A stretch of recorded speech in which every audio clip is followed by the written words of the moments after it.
लोग पढ़ने जा रहे हैं त्रिकोणमिति फलन, trigonometrical function. त्रिकोणमिति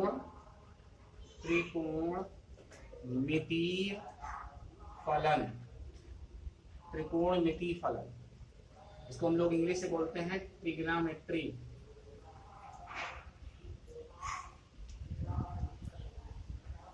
trigonometry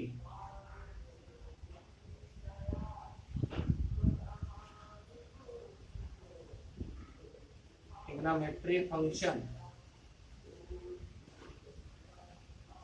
trigonometry function, त्रिकोणमिति फलन के बारे में हम लोग स्टडी करेंगे। ये बच्चों त्रिकोणमिति फलन क्या है हमारे पास, जैसे y = sin x आ जाए, cos x आ जाए, tan x आ जाए, तो इसको डिफरेंशिएट कैसे करेंगे। तो इसके फार्मूले हैं हमारे पास, तो हम लोग फार्मूले इसके लिखेंगे। फार्मूला नंबर फर्स्ट हम लिखने जा रहे हैं d/dx ऑफ, अगर हम sin x लिख दें तो sin x का जो हमारे पास डिफरेंशिएशन होगा वो कितना होता है, cos x। कितना होता है, cos x। इसी प्रकार दूसरे नंबर पे d/dx ऑफ, अगर हमारे पास आ जाए cos x तो इक्वल टू माइनस का sin x होता है। ये याद रखना, जिसकी शुरुआत c से होती है उसमें माइनस पहले आएगा। जैसे cos है, cot है ना, cosec है, तो यहाँ माइनस जरूर आएगा। sin का डिफरेंशिएट कितना हो गया, cos x हो गया, और cos का डिफरेंशिएट कितना हो गया, माइनस का sin x हो गया। इसके बाद में हम लोग तीसरा नंबर पे हम चलेंगे d/dx of tan x। tan x का हम लोग डिफरेंशिएट sec² x होता है, ये आपको याद करने पड़ेंगे tan x का। चौथा नंबर हमारे पास है d/dx of cot x। cot x, अब देखो c आया ना, तो यहाँ माइनस पक्का आएगा। अब क्या आएगा, cot का होता है cosec² x, ये डिफरेंशिएट है cosec² x। इसी प्रकार से 5 नंबर पे d/dx ऑफ sec x।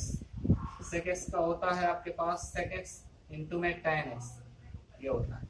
इसी तरह से आपके पास d/dx ऑफ क्या है, cosec x का करेंगे।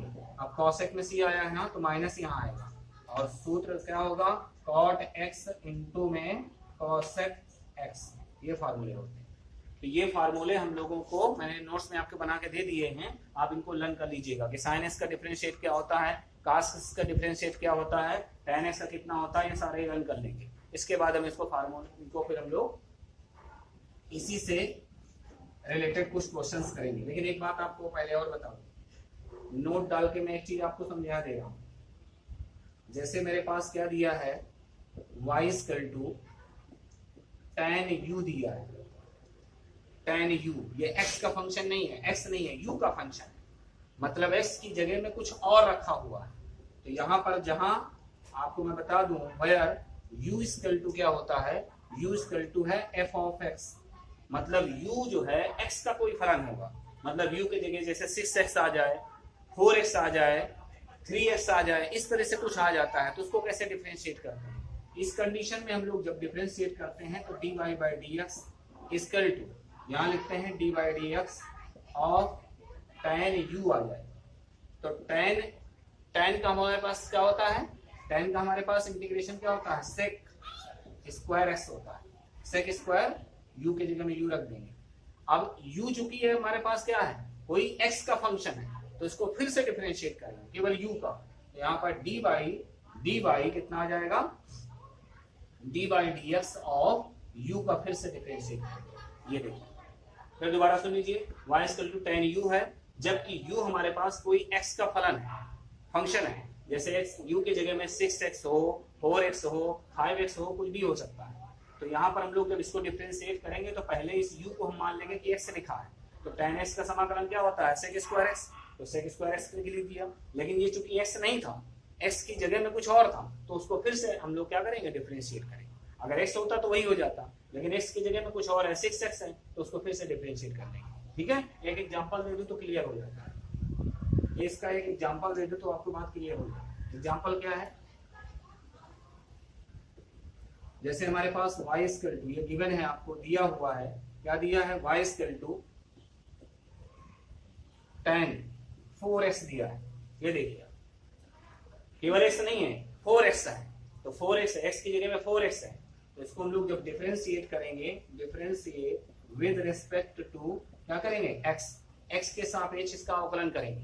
जब x के सापेक्ष अवकलन, कुछ x फंक्शन है, तो यहाँ लिखेंगे dy by dx equal to dy by dx of कितना लिखेंगे, tan 4x लिखेंगे। ठीक है बच्चों। अब इसके बाद में tan, इसको x मान लेते हैं पूरे, तो tan x का कितना होता है, sec स्क्वायर x होता है। और फिर से डिफरेंशिएट उस चीज का मैं करूंगा जो x की जगह में रखा था, क्या रखा था, 4x, यहाँ पर 4x को फिर से डिफरेंशिएट कर देंगे। अब यहाँ हमारे पास आ गया sec स्क्वायर 4x इनटू में 4 को बाहर निकाल लिया, तो ऊपर बचा dx बटे dx, कांस्टेंट वैल्यू बाहर होती है, गिनती बाहर आ जाती है। अब dx अपॉन ds कितना हो जाएगा, 1, ये हो गया sec स्क्वायर 4x इनटू कितना हो जाएगा, 4 इनटू में 1, तो 4 को इधर लिख दीजिए, sec स्क्वायर 4x। इस तरीके से हमारे पास dy बाई dx की वैल्यू फाइंड करें। Okay, clear.